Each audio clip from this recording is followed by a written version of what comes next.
think she laid a very strong foundation as well, and touched a lot on some of the points I wrote here, which is very good in that regard as well. As I said, for me, honestly, I can't say I'm writing necessarily or focusing necessarily on forgiveness. And I'm not saying today generally on the book that they mentioned about, but more specifically on head, on the broken heart. One of the things I deal with is this one because it directly links to the things which are one of the methods that I believe God uses in trying to help you get to a state of wholeness. So I'll be talking firstly, I want us to address about the part of anger, fighting the anger that comes based on things that were done to you and all of those. And I think I just want to start by saying, first let me get also my speakers as well. I don't have a hair dress, so please don't blame me. I don't have it. So yeah, they even put a different chair in the middle. You see, laptops the same. Who is it? You're representing the male character. Yeah, no. I think this is the reason why it shows men ought not to be alone. This is but yes, Wazalan, I'm glad to know that no man is wearing red today. Bless God.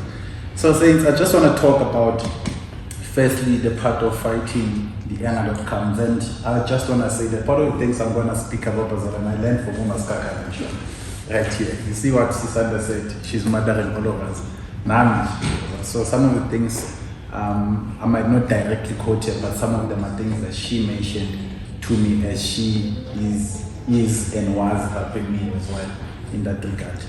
So I guess to some people, this is also some sort of a tribute kind of presentation to say that we learn a lot as well in that regard. So saints, when it comes to the anger, I think I just want to say that when it comes to anger, there are two types of perpetrators for me, and I boiled it down to two for quite significant reasons. And I said that there are external perpetrators of anger, but there's also internal. External perpetrators are people that cause you and do things to you, and all those things, and generally how people make you angry.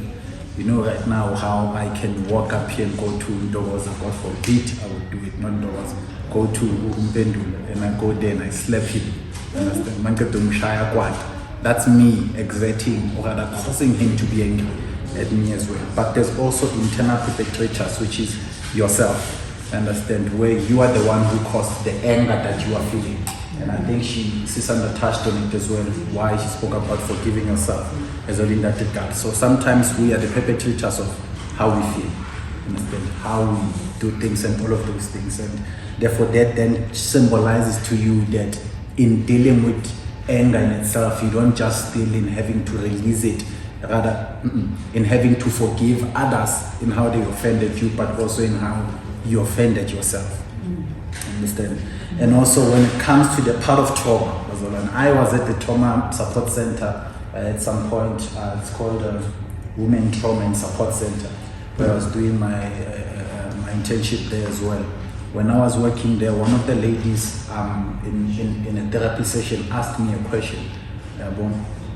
At the time, because I was just generally one of the first times I conduct these things, specifically as well in the Women Trauma Support Center, she said to me, you as a man who is in the profession of social work, you find yourself in a trauma and support center dedicated for women, and this place is filled with all these people right now, and they all have the same perpetrator, and it's a man. So they said, how do you feel? That's what they said to me. At the time, I didn't know what to say. And I mean, generally, if you're a man, what would you say? You understand? What would you say? So luckily, because at the time, the university was sending us, 2 by 2. So I had 2 by 2 or something. Come on.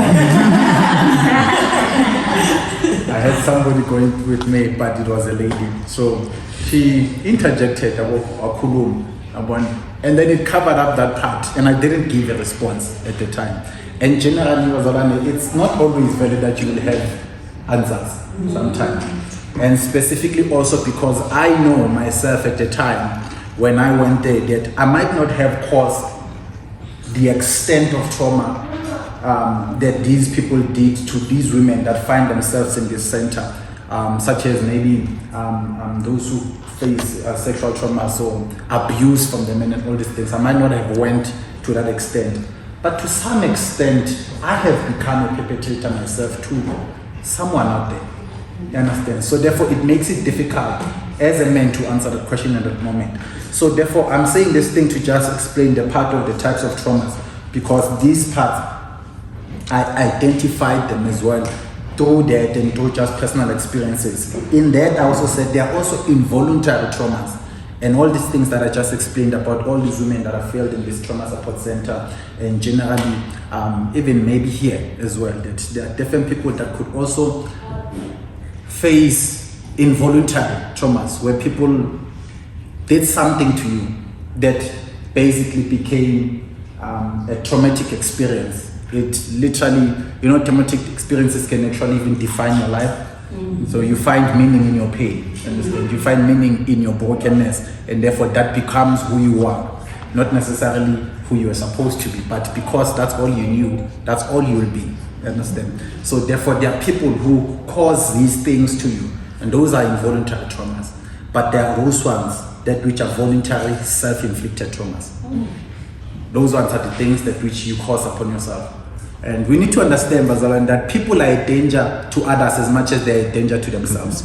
You understand? It's not always that somebody out there is always going to be the one that is out to get you. Sometimes you are you. You are out to get you. Understand? And generally, this one, honestly, on that part, I will tell you maybe later as well, now when I touch on personal stories, and tell you how I actually almost destroyed my own life because of the same thing of self-inflicted traumas. But those things as well, thing is with self-inflicted traumas, I will touch on my next points as well, is that sometimes they don't just stem from nowhere. They stem from the things that others had caused on you, and your response on this is to cause trauma on yourself as well. You see, instead of going through a journey of forgiveness. So these are all things that stem from a place of also anger. So these are all different, but they all have one common underlying similarity. All these things that I just said, internal perpetrators, external perpetrators, involuntary traumas, self-inflicted traumas, they all have one similar thing. They affect you in one way or another. There is a graduates, people who finish university, what's the English word? Smart people. Effect. I want to say something like, I wanted to... A relationship between... So? Yes, a residue. It's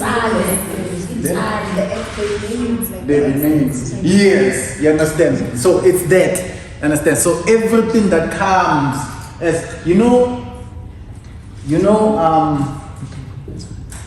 I used this example at some point. If you're wearing a white shirt, yes. White shirt, you work at the calf storage. You are cleaning.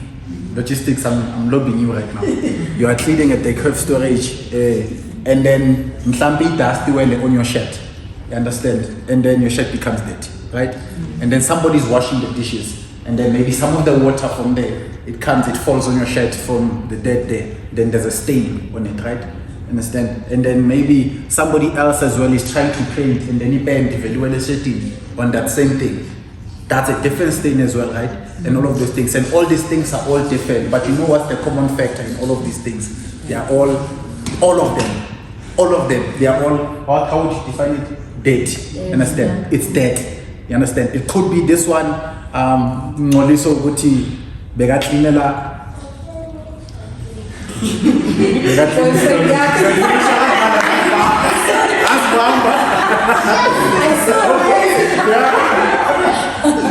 So sometimes you're cleaning there and then shirt got dirty. You're baking sports. Exactly. You're cooking 8 colors, not 7. And all these things got dirty. But You all experience different things at different times in different environments, but the same thing. Maningamala, no,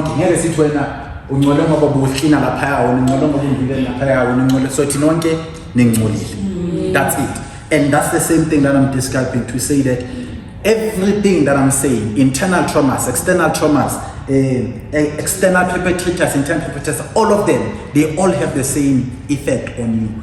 They affect you in a negative way, not positive.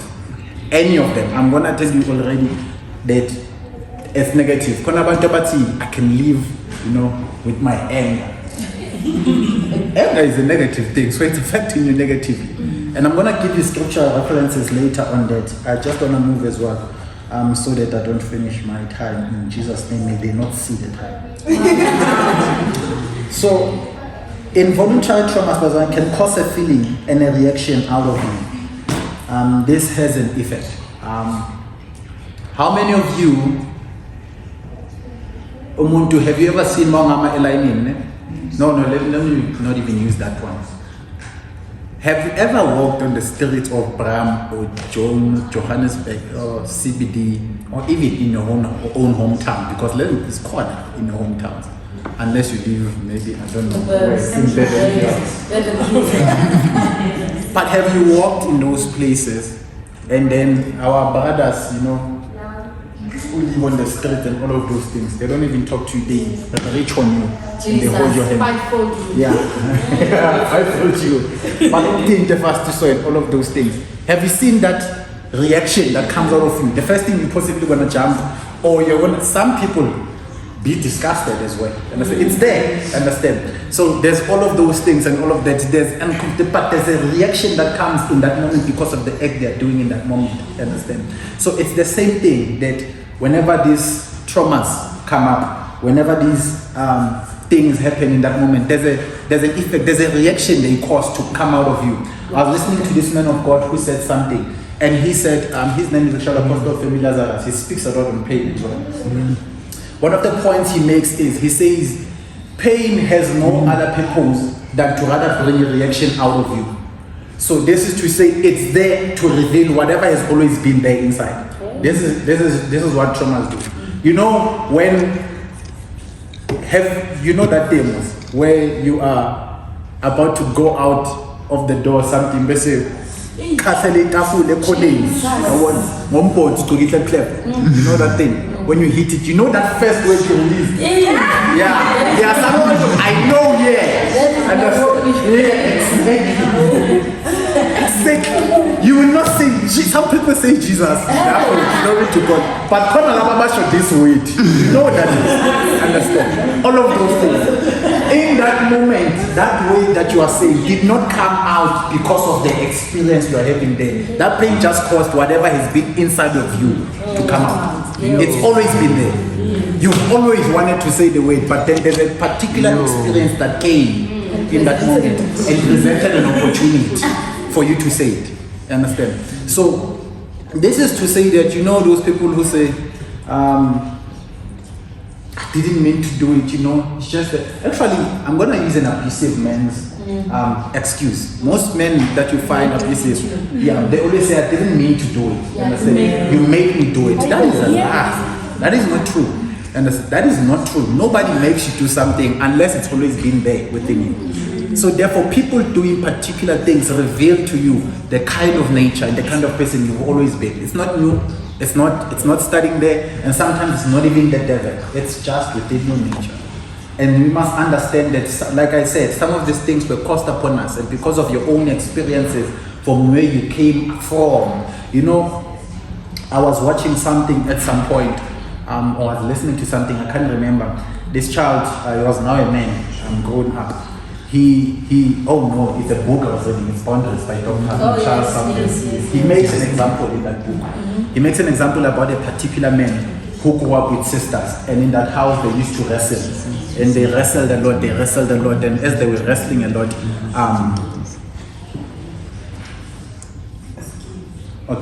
as they were wrestling a lot in that place, he would wrestle a lot with the sisters, and they would play that game. They would do that over and over. You understand? But every time they would fight, the sisters would win. The sisters every time would over because they were older, they were much bigger, they would always win. And every time they would do that, his mother would say to him, but you know, I'll use a different name, I forgot the name of the guy. I say, you know, Gift is a boy, he can't be beating up girls, understand? That is why he's letting them win. And all of those things, understand? And all of that. And the man grew up to believe that stuff. And he says, now he was having issues with his wife, you understand?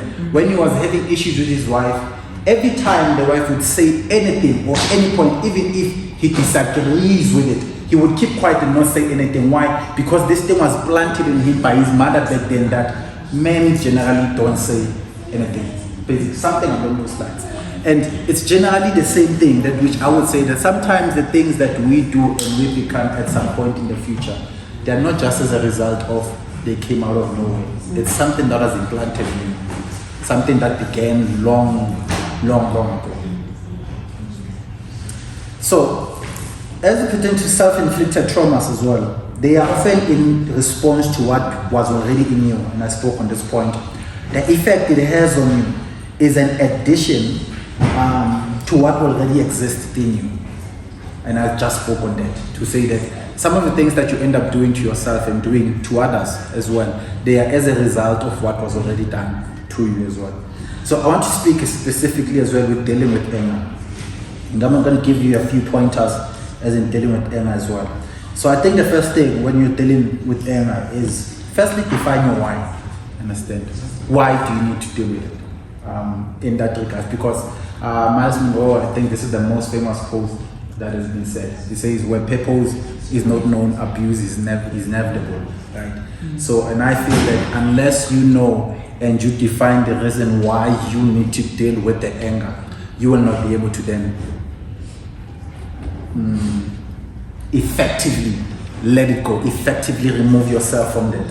And in that regard, you need, for me, honestly, I think when I needed to, let me tell you, maybe touch on that. How much time do I have left? 8 minutes. Okay, it's fine. Let me just rush through and then maybe as we answer questions as well, I'll touch on this. The second point is you must then acknowledge the trauma as well. Acknowledge the fact that whatever happened to you happened. Acknowledge the fact that whatever has been done to you has been done to you. You know, whatever it is and all these things. And I think we spoke on this as well, on that part. And I think the third point is validate the trauma as well. And like your feelings towards it. Validate the trauma and your feelings towards it. This is to say that you have acknowledged that, okay, let me use a personal example. Let me acknowledge the fact that my father chose to abandon me. That's me acknowledging it. So now I'm validating the trauma. This is to say, what effect has it had on you? What is the effect that having an absent father in my life, in fact, having an absent family entirely, what effect has it had on me? And how do I feel with this thing? How do I feel towards him in his absence? How do I feel towards my family in the fact that they've done this and though they are present now, but they went then, they understand all these things. So how do I feel? That is validation of that thing in itself. And therefore, from there, after doing these things, then I seek the healthy outlets. This is where now I'm trying to let it out. And one of the things that was mentioned is journaling. Because I'd never done journaling ever in my life. You understand? Ever in my life. But the minute I started doing it in that regard, when I started doing that, I even remembered some of the traumas that I'd even forgotten about. I even remembered some of the things that I never realized that actually they affected me in a particular way. Because then I'm not talking to anyone, no one is disturbing me as I'm speaking. I'm just writing down everything, and therefore because of that, I was able to see all the things that it has done to me. And therefore, journaling is one of them. Therapy is one of them. If you don't go to therapy, I pray for you in the name of Jesus. I pray for you. Understand? These things are quite necessary. Understand? Some of the people actually that I see as well in this reform care as well, assist them in some of these things. You understand? So I think it's necessary for you to go to that. Number 5 is practice self-compassion and forgiveness. You need to be able to forgive, practice compassion to yourself and to others as well. Be able to be compassionate with others and with yourself specifically, to say that this is to say compassion with yourself because of your response to the traumas caused to you. Because there are particular things, you know, that thing that they said, hurt people, all of those things, the fact that you hurt others as well and all these things, and now you are realizing that you caused others pain because of your own pain as well. Be compassionate and patient with yourself as you are dealing with the traumas. That is very necessary. And you need to also be able to practice the same with those involved. And that is inclusive of forgiveness in itself. And then I'm rushing through, they said my time is almost up.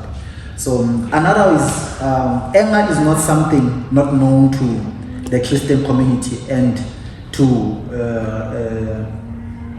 the Christian community and to the believer. We are, however, told of its effect. And if it remains for long, if you read Ephesians 4:26, the Bible, the one that was read as well, is that it says, do not be angry for too long because it will lead you into sin. You understand? So some of the things that you keep it those come on. It's because of all the things that which happened back then. You know, I was seeing someone at some point and they told me something based on their personal trauma of sexual trauma actually. At that point they were a virgin that never been with a man, but after they've experienced that sexual trauma in itself, now day in day out with their partner, they are honest, engaging in this thing, and now they truly want to stop. But I'm trying to show you that she then devalued her honor and sanctity towards sexual intercourse in the marriage covenant. And the reason was because of the trauma that she experienced. And therefore she caused self-inflicted trauma on herself by the fact that the one thing that she valued so much was caused to be devalued because of something somebody has done to them. So therefore you need to then be able to understand that sometimes the trauma is caused on you, and the anger response is that it will lead you to a place of sin. So that is why it's important that this thing be dealt with. As I'm rushing through with the last few minutes remaining, and I'm going to speak about the effects of unforgiveness, the effect of basically what does unforgiveness cause you to do to you. So the unforgiveness has a way of creating a false reality for you, in a way you should see the world. Understand? It creates a false reality in a way you should see the world. I have a lot of scriptures I'll give you at the end as well, in the details. It has a way of creating a false reality. You understand? All of those things. You know how people will say, you know that some people today who defend, what's this thing of having many wives? Polygamy. Some of the people that define that thing or that defend that thing in itself, it's because of the kind of experience of the many relationships they've also been in. They were cheating on me, therefore yes. I rather have him, I must know the girlfriend rather than... Exactly. Actually, there's something about the Mseligu family, you understand, that happened. It's the same thing. That the wife said something, one of the wives said something and said, I even allowed him to start having these people because apparently there's no way that they can be faithful. Exactly, you understand? So that woman now was okay with this thing only because this thing was not good, understand? So unforgiveness has a way of creating a false reality, and I think it links with my second point that says it gives you a false narrative which ends up defining how you should see yourself as well in others. Understand? No matter how they break you, no matter as guy 15, you are not broken material. Understand? You are not in fact, it's an insult to the God who says you are forgiven that you are calling yourself broken material. Understand? It's an insult to a God who says you are the image, you are my righteousness. You understand? He calls you to be his child, he's begotten, his royal priesthood, and you call yourself broken material. But you understand that this thing is because of the things that were done to you. And therefore, it means now you need to go through a process of redefining of identity, where you now get to rediscover yourself outside of your trauma, because you are not your experiences. You are not the things that were done to you. Understand? You are something beyond and something better than what was caused to happen on you as well. It also perpetuates the anger and the resentment, which leads up to doing the very things you do not want to do. Unforgiveness perpetuates anger. It leads you to a place where you end up doing the things that which you don't want to do. You know that scripture that says the things I don't want to do, I find myself doing, and all these things. And he gives a reason. He says it's because the law of sin. The law of sin is what? It's okay. The law of sin is okay with you being angry.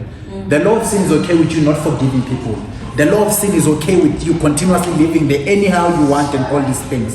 But then he says, but I am training my life, my mind. He says in my spirit, he says I'm serving God in the law of the spirit. Now what is the law of spirit? The law of the spirit, Galatians 5:22. These are the fruits of the spirit: love, patience, all these things. So all these things are all the elements that fight unforgiveness, that fight anger. And therefore, if you continue in unforgiveness and in unforgiveness, you are perpetuating the very things that your Christian God doesn't want you to do. Okay, the only God, let me not say the truth, the only God doesn't want you to do. Understand? I'm reaching the end, Bazalwane. Negative emotional impact. It also has, or rather, it perpetuates your negative emotional impact on you. This is where people will say healing is impossible. You know, at some point, somebody, and I think this is one of the points I'm going to say in conclusion because I feel like I'm rushing now. In our class, one person asked the question. We're talking about child protection. Child protection was on dealing with the Children's Act and generally all the kind of traumas and abuses that occur in terms of children. Understand? If you are over 18 and that child and that person is under 18, please help yourself. No mungaba 20 and not 17. Please help yourself. Do not, under any circumstance, engage with them in any sexual things because I'm telling you that as a team for free. Whether you female or male. Yeah, whether we go exactly. Whether you are a female or you are a man. Yes. Understand? If the person is under 18, help yourself. Don't. Because here's the thing. Now I'm going to give you a lesson on that. Here's the thing about those things is that parents of a person who's under 18 can actually open a case on you.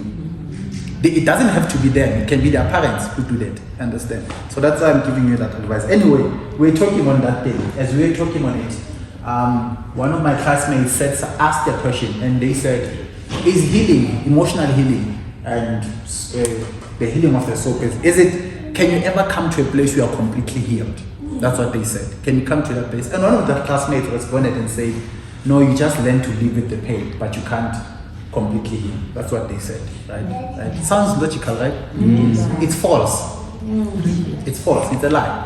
Because number one, as a child of God, I'm not even going to talk about it generally. As a child of God, it denies God of His nature as a healer.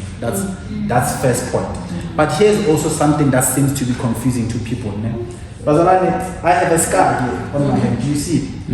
I was hurt here. I don't know what the difference of an eye or my foot. Something happened. I can't remember.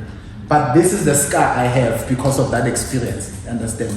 You know what happens when I do this? Nothing. I'm feeling nothing, right? But it used to be painful when it happened. Why is it that it's no longer hurting now? It's healed. It's healed, right? So what's this? Evidence of the pain. Evidence of the Not pain. the pain. Not the pain. So people confuse scars as experiences, right? As the fact that because I have a scar, it means I haven't healed. It's not the case. It's not the case. You will always possibly remember the fact that this was done to you. You will remember that this was something that was caused on you and all these things. Like me, I have this experience right now and I remember what happened to it. Understand? But I no longer feel the pain. Understand? So healing is definitely possible. Don't confuse your scars as if you're not healed. Do not confuse the fact that you can remember what that person did to you as if you did not heal. And those two things are not the same. So Bazalwane, as I conclude in a minute, I will say this. Your relationships will become a mess if Bazalwane, if you don't deal with it. All your relationships will become a mess. All of them will become a mess. Understand? All of them. Understand? Now, it's going to become a mess. It's going to become a mess. It will also affect your health. Unforgiveness actually affects your health. It affects your health as well. There are scriptures that prove that as well. And there's also been research that shows that if you continuously live in it, it perpetuates depression as well. It perpetuates anxiety, all these things. So unforgiveness also affects your health. You understand? So if you don't deal with these things, you are actually causing yourself to be sick.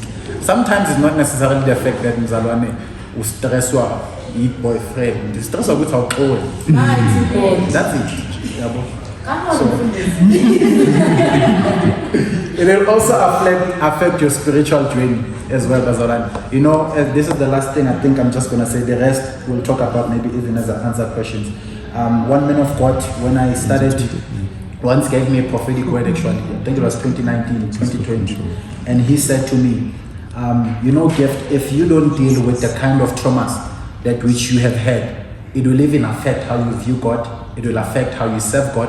It will affect even how you do your ministry. That's what they said, and it was true. Yes. Because I've seen how it happened, because I chose not to deal with those things. You understand? So even how I view God, everything that has you know, my prophetic word, every prophetic words that I've ever received, they've always been saying God the Father, God the Father. And all of that was just to expose to me that because of my father wound, I was not able to see God as a father, because I never dealt with my wound of an upset father. So it also affects your spiritual journey and your view of God, Bazalan. I wanted to talk about how to allow it to change you, but please ask me that question. Thank you, Bazalan.